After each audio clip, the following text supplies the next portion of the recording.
स्वागत है बच्चों एक और न्यूटन सैपल के वीडियो में। जैसा आप देख सकते हैं इस वीडियो में हम लाइट के ऊपर थोड़ी बातें करेंगे, राइट। तो आपने लाइट के बारे में ऑलरेडी आई थिंक काफ़ी कुछ सुन रखा होगा। हम अपने डेली लाइफ एक्सपीरियंसेस में काफ़ी जगह लाइट से इनकाउंटर करते हैं। ये जो मैंने खूबसूरत सी ड्राइंग बना रखी है इसके बारे में भी आपने सुना होगा कि एक प्रिज्म से अगर मैं एक वाइट लाइट को पास करता हूँ तो वो इस तरह से पैटर्न बनाता है वेबक्योर का, right. Violet, indigo, blue, green, yellow, orange and red, right.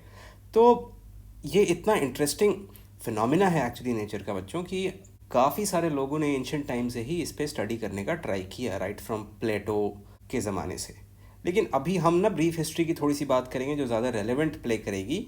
Newton ने क्या काम किया, एक बंदे के बारे में आपको बताऊंगा, बहुत ही ग्रेट साइंटिस्ट हाइगन्स, और देन मैक्सवेल की थ्योरी के बारे में हम थोड़ी बात कर लेंगे। ठीक है, चलिए ब्रीफ हिस्ट्री के बारे में बात करते हैं। तो न्यूटन आप जैसा जानते हो बच्चों काफ़ी इलस्ट्रियस साइंटिस्ट था। ये रॉयल सोसाइटी का मेंबर था, प्रेसिडेंट था इनफैक्ट।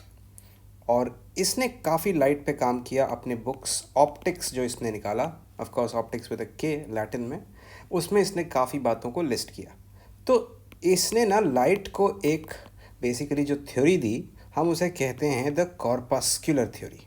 अब नाम से आपको क्लियर हो जाएगा थोड़ी देर में क्यों ऐसा नाम पड़ा। न्यूटन ने लाइट को अज्यूम किया कि लाइट ना छोटे छोटे पार्टिकल्स के मिलके बने होते हैं, और ये पार्टिकल बहुत ही छोटे होते हैं, ऑलमोस्ट मासलेस होते हैं, और कहीं भी ये बिल्कुल कोलिजन करते हैं, एक तरह से टकराया वापस आया तो अपनी एनर्जी का लॉस इसमें बिल्कुल भी नहीं होता है।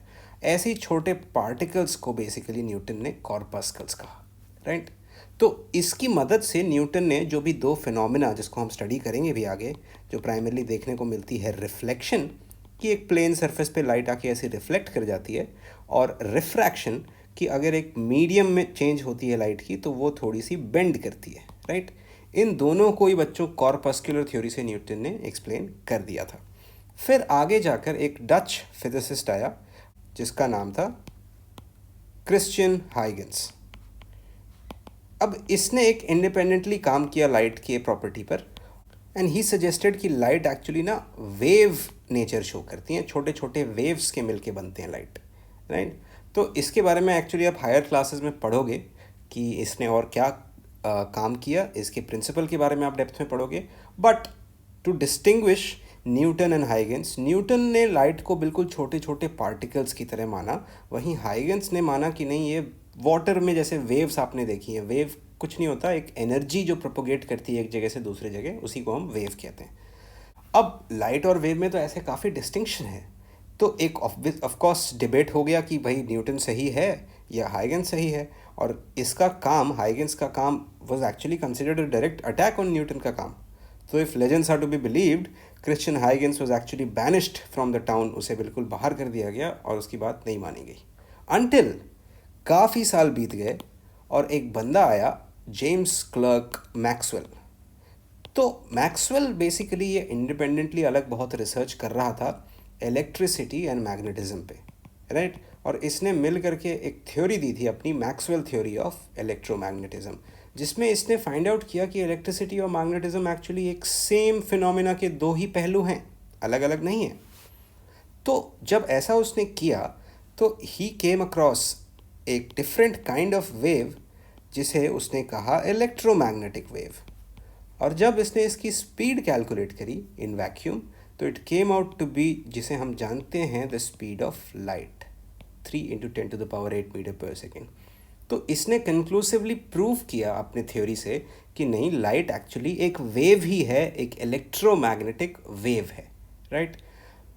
तो यहाँ तक हमें बच्चों क्लैरिटी मिली। ऑफ कोर्स हमें अलग अलग कलर की लाइट देखने मिलती थी, राइट। आपने देखा होगा, जैसे मैंने ऑफ कोर्स शुरुआत में यहाँ ड्रॉ कर रखा है, तो ये लाइट के अलग अलग कलर्स हमें मिलते हैं क्योंकि ये डिफरेंट वेवलेंथ के होते हैं। और हमें एक तरह से आइडिया लगा इलेक्ट्रोमैग्नेटिक स्पेक्ट्रम का, जिसमें हर तरह की लाइट एक तरह से पाई जाती है। ऑफ कोर्स हम जो लाइट देखते हैं बच्चों, हम तो उन्हें विजिबल लाइट को ही सिर्फ लाइट कहते हैं, लेकिन नहीं, पूरी अलग अलग वेवलेंथ की लाइट को भी एक तरह से हम लाइट कह सकते हैं। तो इसमें बीच में आ जाती है विजिबल रेंज, जो हमें दिखाई पड़ती है, violet, indigo, blue, green, yellow, orange, red. इससे आप इधर चले जाओ, वेवलेंथ को बड़ी करो तो यहाँ मिलेगा आपको इंफ्रारेड, फिर और आगे चले जाओ आपको मिलेंगे माइक्रोवेव्स, और आगे चले जाओ आपको मिलेंगे रेडियो वेव्स। यहीं पे आप वेवलेंथ छोटी करते जाओ, या हम इसे कहते हैं फ्रीक्वेंसी बढ़ाती जाओ इस तरफ, तो इधर आपको मिलेगा अल्ट्रा वायलेट, और इधर आ जाओ आपको मिलेंगे एक्स रेज, और इधर आ जाओ आपको आगे इधर मिलेंगे गामा रेज, सबसे एनर्जेटिक टाइप के रेज। तो ये एक तरह से पूरा इलेक्ट्रोमैग्नेटिक स्पेक्ट्रम हमें दिखने लगा था, लैबोरेटरीज में ऑब्जर्व भी होने लगे थे, और मैक्सवेल की थ्योरी इसे बहुत ही अच्छे से एक्सप्लेन करती थी। तो लोगों को ना एंड में यकीन हो गया बिल्कुल कि लाइट क्या है, एक इलेक्ट्रोमैग्नेटिक वेव ही है। तो क्या लगता है आपको बच्चों, लाइट एक वेव है या पार्टिकल है? तो आप तो बिल्कुल कन्विंस हो गए होगे बच्चों कि लाइट तो एक वेव ही है ना, पार्टिकल तो हो नहीं सकता। ऐसा नहीं है बच्चों, लाइट इट टर्न्ड आउट कि वो एक बहुत ही एक डिफरेंट बिहेवियर शो करता है, और हमें पता चला कि वो कभी पार्टिकल की तरह बिहेव करता है, कभी वेव की तरह बिहेव करता है, राइट। तो ये एक तरह से हमें काफ़ी कंफ्यूज कर दिया इसने कि एक्चुअली लाइट है कैसा। तो बच्चों इन वियर्ड प्रॉपर्टीज़ के बारे में ना मैं नेक्स्ट वीडियो में आपको बताता हूँ कि ये नई जो अभी मॉडर्न करंट अंडरस्टैंडिंग है हमारी लाइट की, वो कहाँ पर है। ठीक है, आई होप आप लोग एक तरह से आप ब्रीफ हिस्ट्री तो समझे बच्चों कि किस तरह से न्यूटन के टाइम से लेकर मैक्सवेल के ज़माने तक हमने इलेक्ट्रोमैग्नेटिक वेव होती है लाइट, ये बात स्टैब्लिश किया। आपको अच्छी लगी ये वीडियो बच्चों, प्लीज़ थम्स अप दबाएं, चैनल को सब्सक्राइब करना ना भूलें।